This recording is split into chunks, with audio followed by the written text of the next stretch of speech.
Hi guys, मेरे YouTube channel पर आपका हार्दिक स्वागत है। चैनल को सब्सक्राइब नहीं किया तो सब्सक्राइब कर लें और बेल आइकन पर हिट करके बेल आइकन को प्रेस करके नोटिफिकेशन को ऑन कर दें और पर क्लिक करके, ताकि आने वाले सभी नोटिफिकेशन आपको मिल सके। वीडियो को लाइक और कमेंट ना किया तो लाइक और कमेंट कर दें और शेयर करें ज़्यादा से ज़्यादा फ्रेंड के साथ, ताकि एनसीईआरटी का word to word, line to line best explanation सभी को मिल सके, जैसा कि यूट्यूब पर कहीं नहीं मिलेगा। तो जैसा कि मैं कह रहा था कल कि यहाँ की लैंग्वेज थोड़ी सी टफ़ है, तो उसको मैंने सिंप्लीफाई करने के लिए साइड में नोट करके लिखा है। उसको आपको भी समझा दूंगा अच्छे से और लिख दूंगा, तो इसको आप वीडियो को पॉज करके या स्लो करके अपने आराम से नोट भी कर सकते हैं। सिंपल लैंग्वेज में मैंने कर दिया। तो देखो, सबसे ज़्यादा कन्फ्यूजन यहाँ होता है। यहाँ पर ये लाइन थी कि embryos formed by in vivo fertilization, कि embryo formed by in vivo fertilization, fusion of gamete within the female also could be used for such transfer। मतलब ये जो ऊपर जो ट्रांसफ़र पड़े थे ZIFT IUT, इनके सच मतलब ये यहाँ भी यूज़ किए जाते हैं टू असिस्ट दोज फीमेल, उन फीमेल में हु कैन नॉट कंसीव, जो कि गर्भधारण नहीं कर सकती। तो देखो कैसे, अर्थात ZIFT एंड IUT यूज यहाँ भी, मतलब जाइगोट इंट्राफैलोपियन ट्रांसफ़र और इंट्रायूटेराइन ट्रांसफ़र यूज यहाँ भी। अंतर सिर्फ इतना है कि इन वीवो का केस है तो जाइगोट या अर्ली एम्ब्रियो स्टेज का मतलब 8 ब्लास्टोमियर स्टेज तक का, या फिर मोर देन 8 ब्लास्टोमियर को लैब में तैयार ना करके उसी मदर के अंदर करेंगे जिसके ओवम है। फिर जाइगोट या अर्ली एम्ब्रियो स्टेज या मोर देन 8 वाली स्टेज को सरोगेट मदर में भेज देंगे। सरोगेट मदर क्या होती है? मतलब जहाँ पे पूरा एम्ब्रियो को डेवलपमेंट करना है।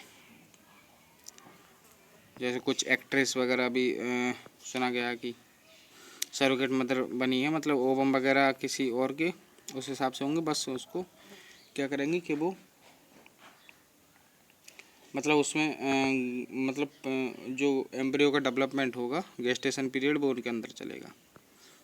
तो इस तरीके का फिर उसमें भेज देंगे बाय ZIFT, जाइगोट इंट्राफैलोपियन ट्रांसफ़र या इंट्रायूटेराइन ट्रांसफ़र के द्वारा। देखो, दैट इज जब जाइगोट या अर्ली एम्ब्रियो स्टेज या मोर देन 8 ब्लास्टोमियर को स्ट्रक्चर को लैब में बनाए गए तो इन विवो या स्विच ऑफ कंडीशन बोलते हैं। स्विच ऑफ कंडीशन ये वर्ड जो है थोड़ा एनसीईआरटी से बाहर का है, लेकिन आपको बता दिया। जबकि यही काम यदि फीमेल के अंदर दैट इज नेचुरली जहाँ होता है वहीं कराया जाता है तो इन विवो कंडीशन बोलते हैं, that is in position condition बोलते हैं, या फिर और स्विच ऑन कंडीशन भी बोल सकते हैं। चूँकि जो फीमेल कंसीव नहीं कर पा रही, दैट इज गर्भ धारण नहीं कर पा रही है, उनमें जाइगोट या अर्ली एम्ब्रियो स्टेज या मोर देन 8 ब्लास्टोमियर कंडीशन तो बन ही जाएगी ना। तो ये बस कहने का मतलब था। तो इस वाले टॉपिक से, मतलब इस पैरा से यहाँ तक है, मतलब ज़्यादातर क्वेश्चन कैसे पूछे जाते हैं कि क्वेश्चन में कह दिया जाता है, कंडीशन दे दी जाती है कि ऐसी ऐसी कंडीशन है तो क्या करना सही रहेगा। तो उसी हिसाब से आप क्वेश्चन की जब प्रैक्टिस करेंगे तो आपको और अच्छे से समझने में आने लगेगा। MTG फिंगर टिप लगाते रहिए, उसमें एनसीईआरटी के लाइन टू लाइन क्लियर कर दी जाती है, एकदम से स्टेटमेंट वाइज क्वेश्चन होते हैं। एकदम से आप उसको जब लगाओगे ना तो एकदम आपको एकदम उसमें खो जाओगे इस तरीके से। और उसमें जैसे आप लगाया करो तो आपको लगेगा कि अरे मैंने एनसीईआरटी इतने ध्यान से पढ़ी थी तब भी कहीं कुछ रह रहा है। तो वैसे आपको कम ही ऐसा होगा, लेकिन फिर भी डिपेंड करेगा कि कितने ध्यान से आपने मेरी वीडियो ये देखी है। तो फिर जैसे ही वहाँ पर कन्फ्यूजन हुआ करे तुरंत एनसीईआरटी को खोल करके वो लाइन तुरंत देखा करो। तो ऐसे ये चीज़ें याद भी ज़्यादा रहती हैं। कई क्वेश्चन पे जाओ, क्वेश्चन पे अगर अटक रहे हो तो फिर एनसीईआरटी लाइन को तभी उतने पैरा को पढ़ लो। उसके बाद फिर एमटीजी में बहुत अच्छे से सेल्फ एनालिसिस का भी लिखा हुआ होता है कि अगर आप 60 से 70% क्वेश्चन कर पा रहे हैं तो आपको ये करने की ज़रूरत है, 70 से 80% कर पा रहे हैं तो ये करने की ज़रूरत है, मतलब चैप्टर को इतने दिन बाद रिवाइज करने की ज़रूरत है। इस तरीके से उस पर सब लिखा हुआ है। तो बाकी PYQ इसके लगाएं और जो मतलब एनसीईआरटी से रिलेटेड है वही वाली PYQ लगाएं, ज़्यादा बाहर वालों पर ज़्यादा दिमाग ना लगाएं।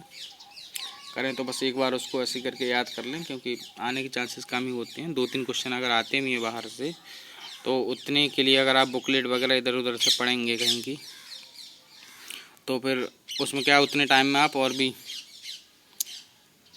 भी फिजिक्स केमिस्ट्री में जितना मेहनत कर लेंगे उतना ही टाइम देने के लिए, उन 2-3 क्वेश्चन को करने के लिए जितना बायो के लिए इधर उधर से बुकलेट पढ़ेंगे उतना टाइम देकर अगर फिजिक्स केमिस्ट्री में कर लेंगे तो ज़्यादा स्कोर गेन कर लेंगे, रैंक भी उससे ज़्यादा अच्छी कर लेते हैं। तो स्मार्टली काम करें। तो बाकी बहुत बहुत धन्यवाद। वीडियो देखने के लिए लाइक करें, शेयर करें, सब्सक्राइब करें। धन्यवाद।